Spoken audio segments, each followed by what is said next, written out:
কেষ্ট, তোর এই রোজ রোজ এই নাটক এবার বন্ধ করতে হবে। এটা মদ খাওয়ার জায়গা নয়। এখানে এসে প্রত্যেকদিন সকালে মদ খাস, কোনো কাজ বাজ করলে পারিস তো? কাজ করবে সালা গরিব লোকেরা। তোমাদের একটা বউ, আমার দুটো বউ, তারা রোজগার করবে। তাদের এনেছি কি আমি এমনি এমনি নাকি? আর আমার বাবা যে জমি রেখে গেছে তার আয় দিয়ে আমার চলে যাবে। ওরা নিজেদের পেট নিজেরা ভরবে। তোর মুখে বাবা মায়ের নাম মানায় না রে। মাকে বাড়ি থেকে তাড়িয়ে দিলি, এখন বউয়ের উপর অত্যাচার করছিস। কি বললি, তুই আবার বিয়ে করেছিস নাকি?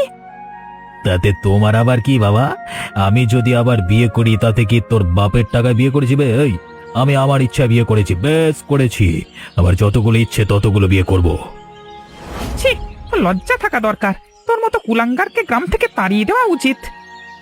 এই চুপ করো, ওসব আমার ব্যক্তিগত ব্যাপার। কে আছিস? একটা বোতল দে তো।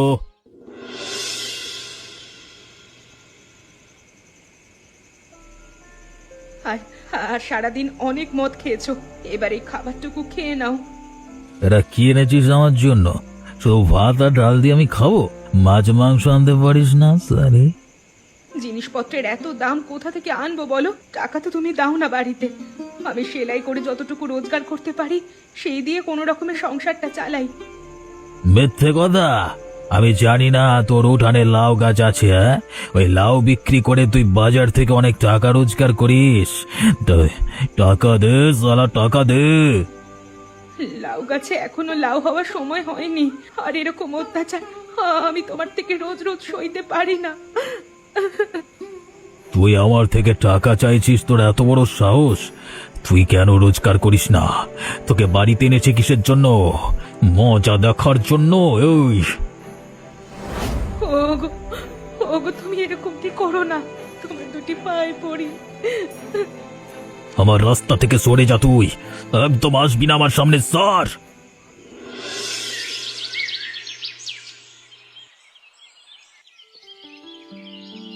এটা তোমার বাড়ি? এই নোংরা আর ছোট বাড়িতে আমি থাকবো? এটা তো বস্তি। তুমি বলেছিলে তুমি নাকি জমিদার বাড়িতে থাকো, আর সেই জন্যই এতদিন আমাকে শহরে রেখে দিয়েছিলে, এখানে আনোনি। আহা, তুমি এমন করো না। আমি কথা দিচ্ছি তোমাকে দুদিনের মধ্যে সব ঠিক করে দেবো। এসো ভেতরে, এসো ভেতরে এসো। এ বাবা, কি কি হলো? এসো না। ওই নরকের মধ্যে ঢুকতেই আমার ঘেন্না করছে। তুমি একটু বোঝবার চেষ্টা করো। এতদিন আমি এ বাড়িতে একা ছিলাম, আমাকে বোঝার মতো মানুষ কেউ ছিল না। এখন তুমি আর আমি দুজন মিলে সব ঠিক করে নেব, সব। আমি আমি ঠিক এই ভয়টাই পাচ্ছিলাম।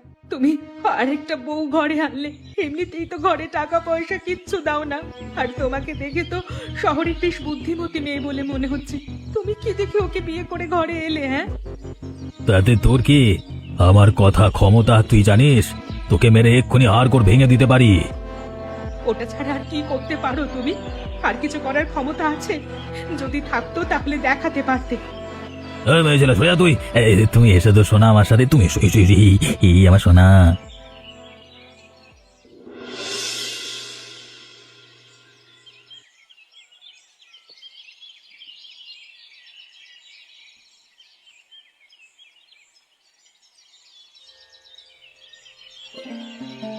শান্তি, আমার কমলার কোনো খোঁজ পেয়েছো?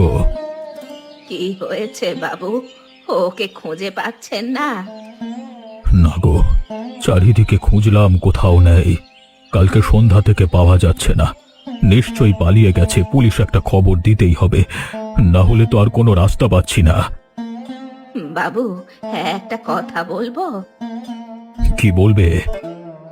আমার মনে হয় ঠিক পাবো, শুধু চারিদিকে লোক পাঠাতে হবে খোঁজ করতে। শুনলাম তাকে শেষবার তোমাদের গ্রামের ওদিকে দেখা গেছে। আমিও তাই ভাবছি বাবু।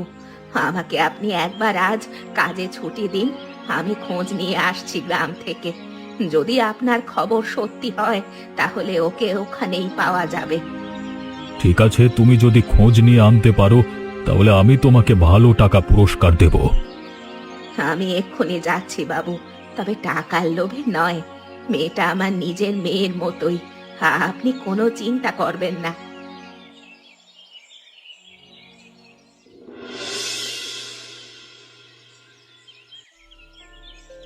কমলা, তুমি এখানে?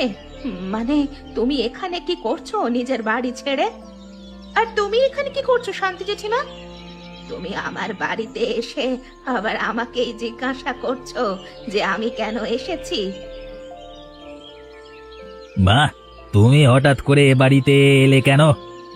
তার মানে যেটা ভেবেছিলাম সেটাই হয়েছে। কমলা, শেষ পর্যন্ত তুমি আমার ছেলের সাথে পালিয়ে এসেছো। তোমার অত বড় বাড়ি থাকতে এই ভিখিরি আশ্রয় তোমার আসতে লজ্জা করলো না? না মানে আমি বলছি তোমাকে জেঠিমা, তুমি তুমি আমার কথাটা বোঝার চেষ্টা করো। কোনো কথা বোঝবার চেষ্টা করব না। এ বাড়িতে আমি যা সিদ্ধান্ত নিয়েছি সেটাই হবে, আর কেউ কোনো কথা বলবে না এখানে। কেষ্ট, তুই কোনো কথা বলবি না। আমি এখন থেকে যা মনে করব সেটাই করব। জেঠিমা, জেঠিমা তুমি আমার কথাটা শোনো। বাবা যদি জানতে পারে তাহলে এক্ষুনি কুরুক্ষেত্র হবে, মহা অনর্থ হয়ে যাবে। আর আমি চাই সেটাই হোক। আমার ছেলের পাল্লায় পড়ে তুমি নিজের জীবনটা এভাবে সর্বনাশ করবে, সেটা আমি কিছুতেই হতে দেব না। আমি চললাম। তুমি যাও, এ ঘরে তোমার আর কোনো অধিকার নেই। হট! তা কি করা হচ্ছে দিদি? সারাদিন কি ওই লাউ নিয়েই পড়ে থাকো নাকি? তা তোমার লাউ গাছে কি মোহর ফলে? তুমি শহর থেকে এসেছো, ও তুমি বুঝবে না। এগুলিই আমাদের বেঁচে থাকার সম্বল। আজ হাটে এই লাউগুলো বিক্রি করে যা টাকা পাবো তা দিয়ে সংসার চালাবো।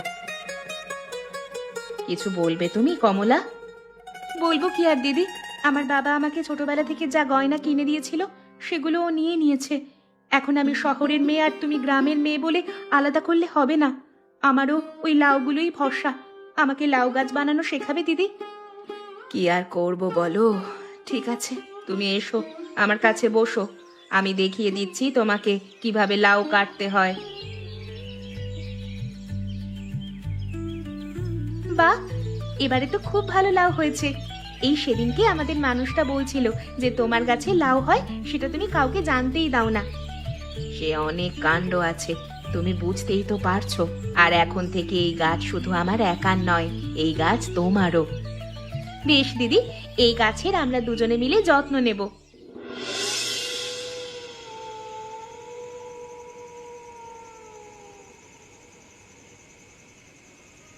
এই এই, কি করছিস রে?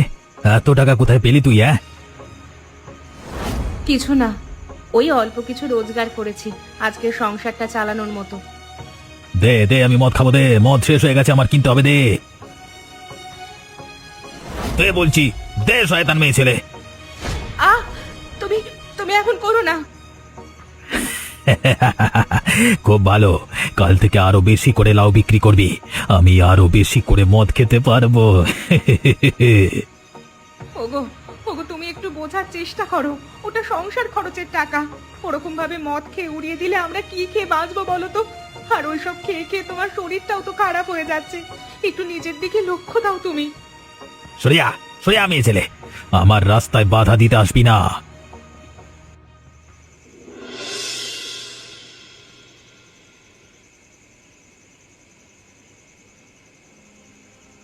দিদি, তুমি এই সংসারের জন্য কত কষ্ট করো, আর তোমাকে কিভাবে লাঞ্ছনা সহ্য করতে হয় আমি চোখের সামনে দেখতে পারি না। এগুলো তো রোজকার ব্যাপার, ওর স্বভাবটাই ওরকম। কি আর করব বল, আমার কপাল। কিন্তু আমি উপস্থিত থেকেও কিচ্ছু করতে পারিনি। আসলে আমি ভয় পেয়ে গিয়েছিলাম পুরো ব্যাপারটা দেখে। ভয় পাওয়াটাই তো স্বাভাবিক। আমিও প্রথমবার ভয়ই পেয়েছিলাম, কিন্তু এখন আর ভয় পাই না। এখন অভ্যাস হয়ে গেছে। না, এটা স্বাভাবিক নয় দিদি, এটা পরিষ্কার অন্যায়। আমিও ভুল করে ঠকেছি ওকে বিয়ে করে। আমি প্রথমে বাড়িতে এসে ভেবেছিলাম হয়তো আমি বড়লোকের মেয়ে আর তুমি গরিবের মেয়ে, তাই আমাকে পাত্তা দেবে। কিন্তু আমার সাথে সমান ব্যবহার করেছে। আমাকে ক্ষমা করে দাও দিদি তুমি। ক্ষমা চেও না বোন, বসো পাশে। দিদি, আমরা দুজনে মিলে এখন থেকে এই সব সমস্যার সমাধান করব। তুমি আর এখন থেকে একা নও। ঠিক আছে, এসো আজকে তাহলে দুজনে মিলে আমরা রাতের রান্নাটা করে ফেলি।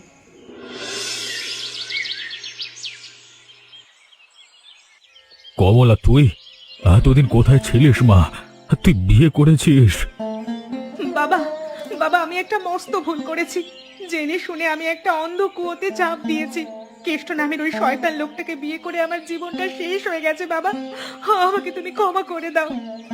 আমি শান্তির কাছে সবকিছু শুনেছি, তাও তোকে কিছু বলিনি। তুই আমার একমাত্র মেয়ে, আমি তোর দুঃখ এভাবে কিছুতেই সহ্য করতে পারবো না। কিন্তু বাবা, এই দুঃখ শুধু আমার নয়, ওই লোকটার আরেকজন স্ত্রী আছে, তার নাম রাধা দিদি। দিদি সারাক্ষণ সংসারের পিছনে অসম্ভব কষ্ট করেন, কিন্তু লোকটা তাকেও খুব অত্যাচার করে। তাহলে ওকে ভালো মতো শিক্ষা দিতে হবে। আমিও সেটাই চাই বাবা, লোকটার উচিত শিক্ষা হওয়া দরকার, আর সঙ্গে রাধা দিদিকেও উদ্ধার করতে হবে। তুই ঠিক বলেছিস, ওর মতো মানুষের এ সমাজে থাকবার কোনো অধিকার নেই। আর তুই চিন্তা করিস না, তোর রাধা দিদিকে উদ্ধার করবার দায়িত্ব আমার।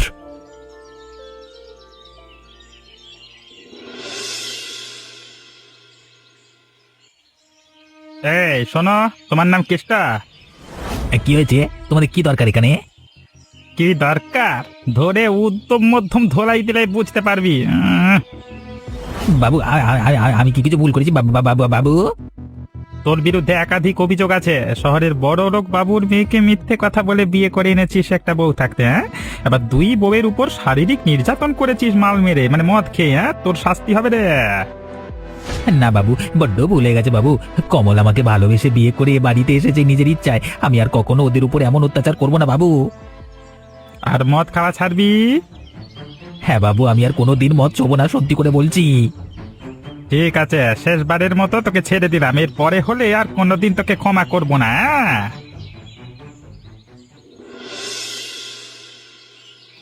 আমার বাড়িতে থেকে তোদের এত বড় সাহস যে আমার বিরুদ্ধে তোরা পুলিশ ডেকে আনিস? এই শালা! হ্যাঁ, ডেকেছি, বেশ করেছি।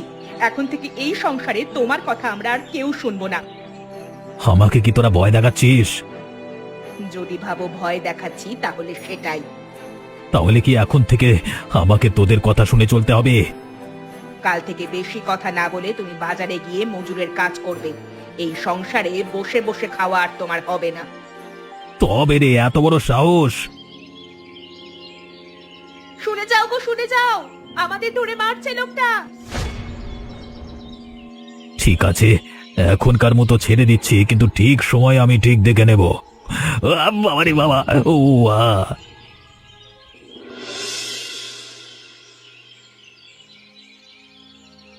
মরে যাবো গোয়া, খুব পেটে ব্যথা করছে, একটু জল দাও রাধা, একটু জল দাও। আরো মদ খাও বেশি করে, আরো ভালো থাকবে তোমার পেট। আমি আর পাচ্ছি না, মনে হচ্ছে আমার পেট ফেটে যাচ্ছে। মনে হচ্ছে পেটের ভিতর কিছু একটা গন্ডগোল হয়েছে মদ খেয়ে খেয়ে। তাহলে কি করব? ডাক্তার ডাকবো? এই গ্রামে যে কি করতে হবে কিছুই তো বুঝতে পারছি না। কিন্তু ডাক্তার যে ডাকবে, পয়সা কোথায়? ঘরে তো একটাও পয়সা রাখেনি, মদ খেয়ে খেয়ে সব শেষ করে দিয়েছে। আমাকে কিছু একটা ব্যবস্থা করতে হবে। তুমি ওর কাছে থাকো, আমি দেখছি কি করা যায়।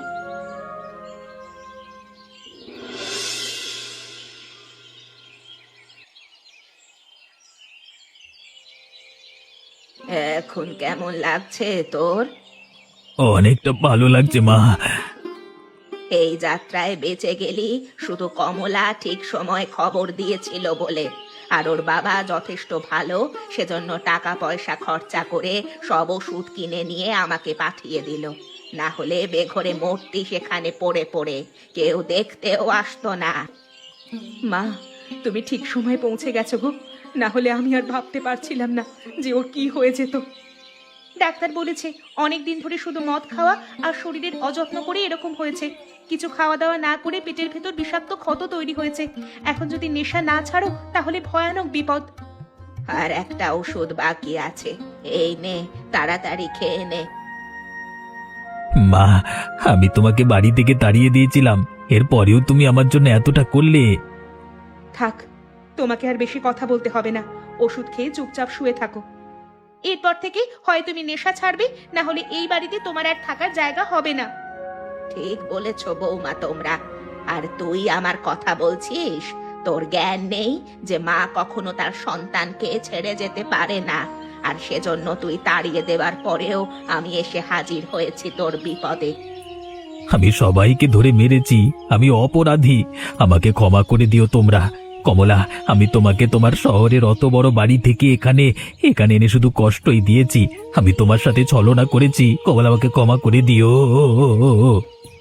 ঠিক আছে, ভবিষ্যৎ থেকে এই ভুলগুলো আর না করলেই হবে। হ্যাঁ, রাধা দিদি একদম ঠিক বলেছে। তুমি এখন বিশ্রাম নাও, আর ক্ষমা চাইতে হবে না। নিজেকে তার বদলে শুধরাও। চলো আমরা এখন বাইরে যাই।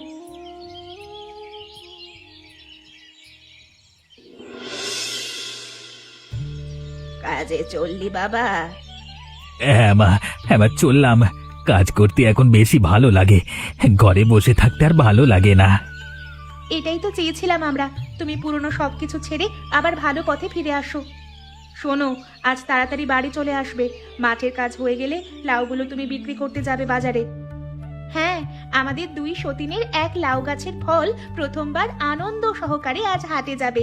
আমরা চাই প্রথম বিক্রিটা তোমার হাতেই হোক। ঠিক আছে, আমি যাব, তবে তোমরা দেখিয়ে দেবে। আমি আমি আমি যাই। হ্যাঁ, নতুন কাজ না হলে চলে যাবে। কোনোদিনও ভাবতেও পারিনি যে ছেলেটার মধ্যে এরকম পরিবর্তন আসতে পারে। সব মানুষকে সুযোগ দিলে যে বদলে যায়, তার মধ্যে এটাই তার প্রমাণ।